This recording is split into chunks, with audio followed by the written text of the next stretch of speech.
Hello and very big welcome to SPS study point. मैं सोनू आप सभी दोस्तों का अपने YouTube channel SPS study point पर बहुत बहुत स्वागत करता हूं। आज की यह वीडियो है BSc second year third semester के छात्र छात्राओं के लिए, जिसमें आज हम डिस्कस करने वाले हैं केमिस्ट्री के सिलेबस पर। ऐसे छात्र छात्राएँ जो इस बार बीएससी सेकेंड ईयर में हैं, उनके लिए आज हम सिलेबस डिस्कस करने वाले हैं, जिसमें दोस्तों आज केमिस्ट्री का सेमेस्टर थर्ड और फोर्थ सेमेस्टर का सिलेबस मैं डिस्कस करने वाला हूं। सभी लोग वीडियो को लाइक शेयर कर दीजिएगा। जो भी छात्र छात्राएँ हमारे से यूट्यूब चैनल पर नए हैं, प्लीज़ आप सबसे रिक्वेस्ट है चैनल को सब्सक्राइब जरूर कर लीजिएगा। चलिए दोस्तों, क्लास को स्टार्ट करते हैं और समझते हैं आज के सिलेबस को। जो मैं सिलेबस आज आप लोग को बताने वाला हूँ, ये है NEP के अंतर्गत, यानी कि जो NEP लागू हुई है 2020 में, जिसके तहत आप लोग सेमेस्टर वाइज प्रणाली के आधार पर अध्ययन कर रहे हैं। सो आज हम उसी के बारे में चर्चा करने वाले हैं। सबसे पहले हम डिस्कस करेंगे दोस्तों सेमेस्टर थर्ड के सिलेबस पर। थर्ड सेमेस्टर में पेपर टाइटल जो है केमिस्ट्री का वो है chemical dynamic and coordination chemistry. जिस प्रकार से आप लोगों ने बीएससी फर्स्ट ईयर में 2 सेमेस्टर के एग्ज़ाम दिए थे, ठीक उसी प्रकार से सेकेंड ईयर में आपका भी 2 सेमेस्टर का एग्ज़ाम होगा। थ्योरी का जो आपका पेपर है थर्ड सेमेस्टर का वह है chemical dynamics and coordination chemistry. ये आपका पेपर टाइटल है, यही आपके बुक का नाम है। इसमें जैसा कि 8 यूनिट है, आपको टोटल कितनी यूनिट्स पढ़नी है? 8 यूनिट्स पढ़नी है।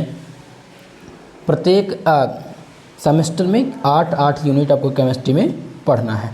फर्स्ट जो आपका यूनिट है उसका जो पेपर टाइटल है, यानी कि जो टाइटल दिया गया है सब्जेक्ट टाइटल, वह है केमिकल काइनेटिक्स। ठीक है, ये आपका क्या है दोस्तों? ये आपका पहला यूनिट है केमिकल काइनेटिक्स। और केमिकल काइनेटिक्स के अंतर्गत क्या पढ़ना है? हमें पढ़ना है सबसे पहला टॉपिक रेट ऑफ रिएक्शन के बारे में। ठीक है, रेट ऑफ रिएक्शन जो आप देख रहे हैं, देखिए रेट ऑफ रिएक्शन जब आप पढ़ेंगे तो ये बहुत ही महत्वपूर्ण टॉपिक है, जिसमें ऑर्डर ऑफ रिएक्शन पढ़ने को मिलेगा। ठीक है, तो रेट ऑफ रिएक्शन पढ़ेंगे।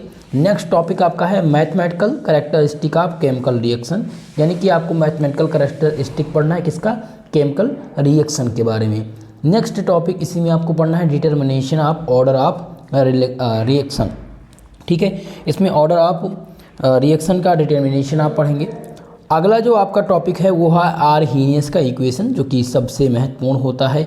और नेक्स्ट आपका है ट्रांजिशन स्टेट थ्योरी। ये आपको फर्स्ट यूनिट के अंतर्गत इतने टॉपिक्स का अध्ययन आपको करना है। समझ में आ गया फर्स्ट यूनिट के अंतर्गत क्या क्या पढ़ना है? चलिए सेकेंड यूनिट की बात कर लेते हैं। तो सेकेंड यूनिट का जो आपका नाम है दोस्तों वो है केमिकल इक्विलिब्रियम। ठीक है, ये सेकेंड यूनिट का नाम है। इसमें आपको पढ़ना है थर्मोडायनेमिक डेरिवेशन के बारे में। थर्मोडायनेमिक डेरिवेशन क्या होता है इसके बारे में आप पढ़ेंगे। Equilibrium constant and free energy, equilibrium constant and free energy, यह भी आपके लिए महत्वपूर्ण है, यह आप पढ़ेंगे। नेक्स्ट आप इसमें पढ़ेंगे Clausius-Clapeyron equation and its application. सबसे महत्वपूर्ण है आपका केमिकल इक्विलिब्रियम का जो सबसे महत्वपूर्ण है दोस्तों वो है Clausius-Clapeyron equation and its application, बहुत ही महत्वपूर्ण है। समझ में आ गया? चलिए नेक्स्ट आपका है दोस्तों यूनिट नंबर थर्ड, जिसका नाम क्या है? Phase equilibrium. ठीक है, जिसमें आपको क्या पढ़ना है? डिग्री ऑफ फ्रीडम, सबसे महत्वपूर्ण है स्वतंत्रता की कोटि। स्वतंत्रता की कोटि आप इसके अंतर्गत पढ़ेंगे कि स्वतंत्रता की कोटि क्या होती है। फिर है गिब्स फेज रूल, गिब्स का जो फेज रूल है वो क्या होता है ये आप पढ़ेंगे। Phase equilibrium of one compound, one compound के लिए फेज इक्विलिब्रियम क्या है? Water and CO2 system. ठीक है, what is water system, what is water component system, CO2 system. ठीक है, PAB आप इसी के अंतर्गत पढ़ेंगे, बहुत ही महत्वपूर्ण है। तो ये आप तीसरी यूनिट से रूबरू हो चुके हैं, तीसरी यूनिट के बारे में समझ चुके। चौथा यूनिट आपका है काइनेटिक थ्योरी ऑफ गैसेस। ठीक है, चौथे यूनिट में क्या पढ़ना है आपको? काइनेटिक थ्योरी ऑफ गैसेस के बारे में पढ़ना है, जिसमें आप पढ़ेंगे gaseous state. Totally gaseous state में आप क्या पढ़ेंगे? सॉलिड के बारे में पढ़ेंगे, लिक्विड के बारे में पढ़ेंगे और गैस। ठीक है, ये यहाँ पर तो फिलहाल गैसियस स्टेट ही है, लेकिन आपको क्या स्टेट के बारे में पढ़ना पड़ेगा, तो इसमें आप तीनों आपके स्टेट अंतर्गत आ जाएंगे। अगला है मॉलिक्यूलर वेलोसिटी। ठीक है, मॉलिक्यूलर वेलोसिटी क्या होती है? क्रिटिकल फिनोमेना, क्रिटिकल फिनोमेना क्या है यह आपको पढ़ना है। ये 3 मेजर टॉपिक हैं जो आपको यूनिट नंबर 4 में पढ़ना है। यूनिट नंबर 5 आपका है दोस्तों, जिसका नाम है लिक्विड स्टेट। ठीक है, लिक्विड स्टेट में क्या पढ़ना है? Intramolecular force. इंट्रामॉलिक्यूलर फोर्स क्या होते हैं इनके बारे में पढ़ेंगे। फिर लिक्विड, सॉलिड और गैस, इनके स्ट्रक्चर किस प्रकार से बनेंगे। जैसे लिक्विड, जब आप लिक्विड के बारे में पढ़ेंगे, लिक्विड, ठीक है, लिक्विड के बारे में पढ़ेंगे तो इसका लिक्विड का स्ट्रक्चर कैसा होगा, इसमें डिफरेंस क्या है, इसका क्लासिफिकेशन क्या है, इसके बारे में आप पढ़ेंगे। ठीक इसी प्रकार से सॉलिड का आप पढ़ेंगे, सॉलिड का स्ट्रक्चर कैसे बनता है, ठीक है, क्या क्या चीज़ें इसमें पाई जाती हैं, किस प्रकार से इसका इनमें डिफरेंस है सॉलिड, लिक्विड, गैस में, और इनका क्लासिफिकेशन किस प्रकार से किया गया है। ठीक इसी प्रकार से गैस हो जाएगा। ओके, चलिए नेक्स्ट आपका है दोस्तों यूनिट नंबर 6, जिसका नाम है कोऑर्डिनेशन केमिस्ट्री, जो कि सबसे महत्वपूर्ण है आप सभी के लिए। ठीक है, यूनिट नंबर 6 आपके लिए बहुत महत्वपूर्ण है, जिसमें आप पढ़ेंगे वर्नर थ्योरी। वर्नर थ्योरी क्या होती है ये आप पढ़ेंगे। इसका वर्नर थ्योरी में आपसे पूछ लिया जाता है दोस्तों, बहुत महत्वपूर्ण है, इसका एप्लीकेशन पूछ लिया जाता है, और लिमिटेशन। ठीक है, give the discuss of Werner theory limitation, तो लिमिटेशन भी आपसे पूछी जाती है। अगला आपका पढ़ना है किसमें, क्लासिफिकेशन ऑफ लीजेंड्स। लीजेंड्स के बारे में पढ़ना है कि लीजेंड्स क्या होते हैं। ठीक है, अगला आपका IUPAC nomenclature and coordination complex. ठीक है, देखिए कोऑर्डिनेशन कॉम्प्लेक्स के IUPAC नॉमेनक्लेचर देने हैं, बहुत ही महत्वपूर्ण है दोस्तों, ये आपके एग्जाम में पूछे जाते हैं, यहाँ से प्रश्न खूब पूछे जाते हैं। तो ये यूनिट नंबर 4 का आपका जो है ये दिया गया है, क्या, नॉमेनक्लेचर आपको सबसे महत्वपूर्ण है। यूनिट बाय यूनिट हम क्लास इस बार आपको देने वाले हैं। यूनिट नंबर 7 आपका है थ्योरीज ऑफ कोऑर्डिनेशन केमिस्ट्री। ठीक है, थ्योरीज ऑफ क्या पढ़ना है आपको, कोऑर्डिनेशन केमिस्ट्री, जिसमें क्या पढ़ना है आपको, transition metal complex. What is transition metal complex, बहुत ही कॉमन क्वेश्चन है, 2022 की परीक्षा में खूब पूछा गया था यहाँ से प्रश्न। तो ट्रांजिशन मेटल कॉम्प्लेक्स आपको तैयार करना है। Valence bond theory, BBT and it's limitation. ठीक है, देखिए यहाँ पर 2 प्रश्न बहुत कॉमन होते हैं, आपको मैं सिलेबस के साथ साथ इंपॉर्टेंट भी बताता चल रहा हूँ। ठीक है, बैलेंस बॉन्ड थ्योरी, इसका लिमिटेशन आपसे हमेशा पूछा जाता है, और क्रिस्टल फील्ड थ्योरी, ये 2 थ्योरी ऐसी हैं जिसे CFT कहा जाता है, और इसे क्या कहा जाता है, BBT। यहाँ पर आपसे क्या पूछ लिया जाता है, इसकी लिमिटेशन 100% कन्फर्म होती है दोस्तों, आज के एग्जाम में पूछे जाना। तो आपको ये दोनों टॉपिक अच्छे से पढ़ना है। जॉन टेलर इफेक्ट क्या होता है ये आपको पढ़ना है। इसी के अंतर्गत आपको पढ़ना है a brief outline of thermodynamic stability of metal complex. ठीक है, देखिए यूनिट नंबर 8, 8वीं यूनिट का जो आपका नाम है दोस्तों वो क्या है, 8वां यूनिट जो है वो है स्पेक्ट्रोस्कोपी एंड मैग्नीज्म। ठीक है, जिसमें आपको क्या पढ़ना है, electron spectra of transition metal complex. ठीक है, ट्रांजिशन मेटल कॉम्प्लेक्स का क्या पढ़ना है सर, आपको पढ़ना है इलेक्ट्रॉनिक स्पेक्ट्रा। समझ में आ गई। नेक्स्ट आपको पढ़ना है टाइप्स ऑफ इलेक्ट्रॉनिक ट्रांजिशन। देखिए सर, आपको इलेक्ट्रॉनिक ट्रांजिशन के बारे में पढ़ना है। इलेक्ट्रॉनिक ट्रांजिशन में इसके टाइप्स पढ़ना है, जिसमें आपको सिग्मा स्टार, पाई स्टार, ये सारी चीज़ें इलेक्ट्रॉनिक ट्रांजिशन है। ठीक है, डिफरेंट टाइप के ट्रांजिशन, इलेक्ट्रॉनिक ट्रांजिशन, जो कि बहुत महत्वपूर्ण है। अगला नेक्स्ट टॉपिक सर आपको पढ़ना है selection rule of DD transition. देखिए DD ट्रांजिशन क्या है, बहुत महत्वपूर्ण है, selection rule for DD transition, जो कि आपके एग्जाम में पूछा जाता है। तो ये रहा आपके 3rd सेमेस्टर का केमिस्ट्री का सिलेबस। अब हम प्रैक्टिकल जो है आपका, ठीक है दोस्तों, देखिए 3rd सेमेस्टर में आपका थ्योरी का आपने पेपर देख लिया, जो आपका प्रैक्टिकल है वो है फिजिकल एनालिसिस। 3rd सेमेस्टर में आपको बता दें, जो आप लोगों ने केमिस्ट्री देखा है जो पेपर टाइटल, ठीक है, ये आपका पूरा फिजिकल केमिस्ट्री है। क्या पढ़ना है आपको, फिजिकल केमिस्ट्री।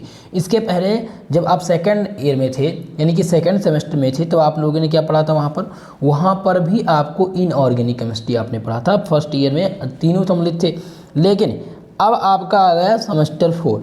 4th सेमेस्टर का जो पेपर टाइटल है मित्रों वो क्या है भाई, 4th सेमेस्टर का जो पेपर टाइटल है वह है quantum mechanics and analytical techniques. ये क्या है, ये भी आपका पूरा फिजिकल केमिस्ट्री है, यानी कि BSc 2nd ईयर में आपको केवल और केवल फिजिकल केमिस्ट्री ही पढ़ना है। समझ में आ गया। चलिए, तो quantum mechanics and analytical techniques, इसके अंतर्गत ही क्या पढ़ना है आपको, 8 यूनिट्स पढ़नी है। पहला यूनिट है एटॉमिक स्ट्रक्चर। एटॉमिक स्ट्रक्चर क्या होता है। अब एटॉमिक स्ट्रक्चर जब आप पढ़ेंगे तो इसमें क्या क्या पढ़ेंगे, इस बात का विशेषकर ध्यान रखेंगे। इसमें आप पढ़ेंगे श्रोडिंगर वेव इक्वेशन, ठीक है, अनसर्टेनिटी प्रिंसिपल क्या होता है, हुंड का नियम क्या है, ओके, और श्रोडिंगर का नियम क्या है, इसका 1 डायमेंशन बॉक्स के लिए श्रोडिंगर वेव इक्वेशन, जो आप लोगों ने लगभग 12th क्लास में पढ़ा है, फिलहाल बहुत महत्वपूर्ण है ये। अगला आपका यूनिट नंबर 2 जो है वो है एलिमेंट्री क्वांटम मैकेनिक्स। भाई एलिमेंट्री क्वांटम मैकेनिक्स में आपसे प्रश्न पूछा जाएगा ब्लैक बॉडी रेडिएशन से। ब्लैक बॉडी रेडिएशन क्या होती है, इससे रिलेटेड प्रश्न आपको वहाँ पर देखने को मिलेगा। अगला आपका यूनिट नंबर 3 है, वह है मॉलिक्यूलर स्पेक्ट्रोस्कोपी। ठीक है, इसमें आपको मॉलिक्यूलर स्पेक्ट्रोस्कोपी के बारे में पढ़ना है, मास स्पेक्ट्रोस्कोपी के बारे में पढ़ना है।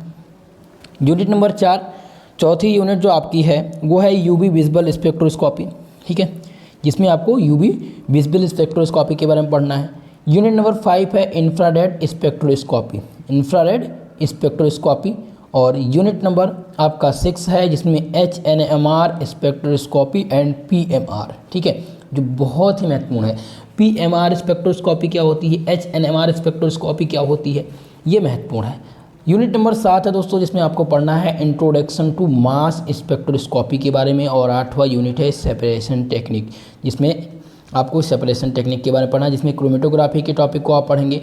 अब यहाँ पर देखिए यूनिट नंबर 7, 6, 5, 4, 3।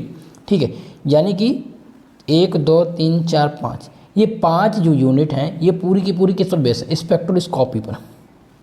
आपको 4th सेमेस्टर में 5 यूनिट केवल और केवल स्पेक्ट्रोस्कोपी के बारे में पढ़ना है, जिसमें आपका molecular spectroscopy, UV visible spectroscopy, infrared और HNMR, PMR, मास स्पेक्ट्रोस्कोपी। इतना आपको पढ़ना है किसमें, 4th सेमेस्टर में। यानी 5 यूनिट आपकी स्पेक्ट्रोस्कोपी है, जिसमें पहले यूनिट आपका एटॉमिक स्ट्रक्चर, सेकंड आपका एलिमेंट्री क्वांटम मैकेनिक्स और थर्ड है सेपरेशन टेक्निक। इसके बाद में जितने भी टॉपिक्स आपको पढ़ने हैं सब क्या पढ़ने हैं, स्पेक्ट्रोस्कोपी के बारे में। यानी कि सबसे अगर अधिक सिलेबस, यानी कि सबसे ज़्यादा टॉपिक इससे मिलेंगे आपको, स्पेक्ट्रोस्कोपी से मिलेंगे। तो दोस्तों मैंने सिलेबस का डिस्कशन आपको कर दिया है, सिलेबस आप लोगों ने देख लिया है।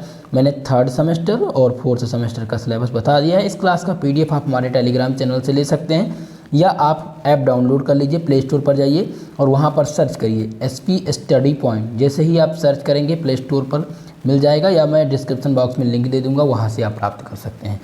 दूसरी बात दोस्तों, क्लास आपकी इस बार नियमित चलनी है। और एक बात और मैं बता दूं, इस बार आपकी जो क्लास होने वाली है, विशेषकर सभी स्टूडेंट ध्यान देंगे, जो अभी तक आपको क्लास मिल पा रही थी वो क्या होता था कि थ्योरी की क्लास रेगुलरली आपको नहीं मिल पाती थी।